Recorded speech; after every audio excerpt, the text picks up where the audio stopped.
Hey guys, gonna be doing a quick reading today. It is January 2nd, 2026. It is 6:32 p.m. So even though it's dark, it's not actually as late as I usually record these videos. I'm about to head to the gym, but I figured before I would read a chapter um, in the name of productivity and just getting things done. Let's do it. So we're on Genesis chapter 38. Wow, camera's going crazy again. Maybe I should have an idea. 1 second. This is gonna fix the camera.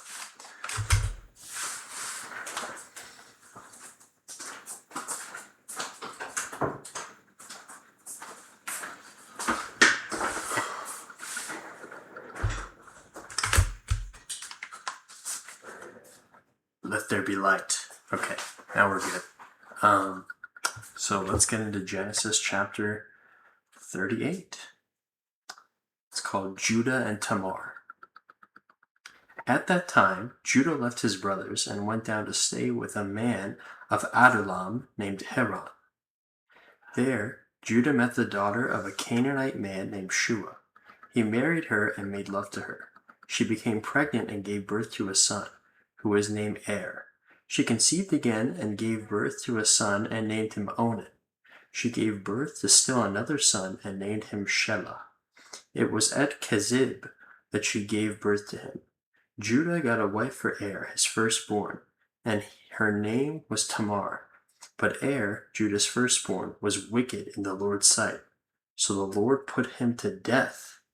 Then Judah said to Onan, "Sleep with your brother's wife and fulfill your duty to her as a brother-in-law to raise up offspring for your brother." But Onan knew that the child would not be his. So whenever he slept with his brother's wife, he spilled his semen on the ground to keep from providing offspring for his brother. What he did was wicked in the Lord's sight, so the Lord put him to death also. Judah then said to his daughter-in-law Tamar, "Live as a widow in your father's household until my son Shelah grows up." For he thought, he may die too, just like his brothers. So Tamar went to live in her father's household. After a long time, Judah's wife, the daughter of Shua, died. When Judah had recovered from his grief, he went up to Timnah, to the men who were shearing his sheep, and his friend Haran the Adullamite went with him. When Tamar was told, "Your father-in-law is on his way to Timnah to shear his sheep," she took off her widow's clothes, covered herself with a veil to disguise herself, and then sat down at the entrance to the Enaim, which is on the road to Timnah. For she saw that, though Shelah had now grown up, she had not been given to him as his wife. When Judah saw her, he thought she was a prostitute, for she had covered her face. Not realizing she was his daughter-in-law, he went over to her by the roadside and said, "Come now, let me sleep with you." "And what will you give me to sleep with you?" she asked. "I'll send you a young goat from my flock," he said.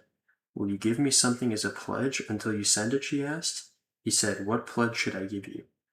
"Your seal and its cord, and the staff in your hand," she answered. So he gave them to her and slept with her, and she became pregnant by him. After she left, she took off her veil and put on her widow's clothes again. Meanwhile, Judah sent the young goat to his friend, the Adamite, in order to get his pledge back from the woman, but he did not find her. He asked the men who lived there, "Who is the shrine prostitute who was beside the road at the Enaim?" "There hasn't been any shrine prostitute here," they said.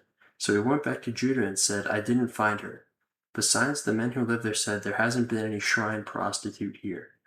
Then Judah said, "Let her keep what she has, or we will become a laughingstock. After all, I did send her this young goat, but you didn't find her." About 3 months later, Judah was told, "Your daughter-in-law Tamar is guilty of prostitution, and as a result, she is now pregnant." Judah said, "Bring her out and have her burned to death." As she was being brought out, she sent a message to her father-in-law. "I am pregnant by the man who owns these," she said. And she added, "See if you recognize whose steel and cord and staff these are." Judah recognized them and said, "She is more righteous than I, since I wouldn't give her to my son Shelah." And he did not sleep with her again. When the time came for her to give birth, there were twin boys in her womb.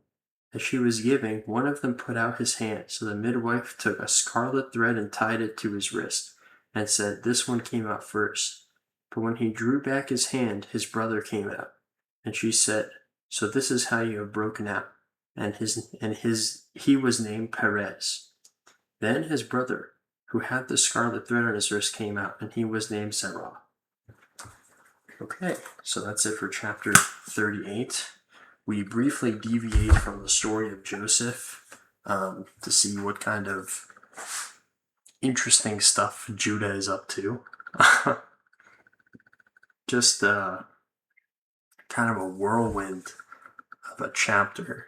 And I'm going to keep the analysis a little short because I think this deviates from the main lineage that we're following, as it will continue with Joseph and not Judah, who's clearly proven to be a little deviant. But God strikes down two of his sons, and he ends up sleeping with his daughter-in-law. And she gives birth to twins. That's what I got from this one. Okay, hopefully I'll do another video later today. Have a blessed day or night. Bye.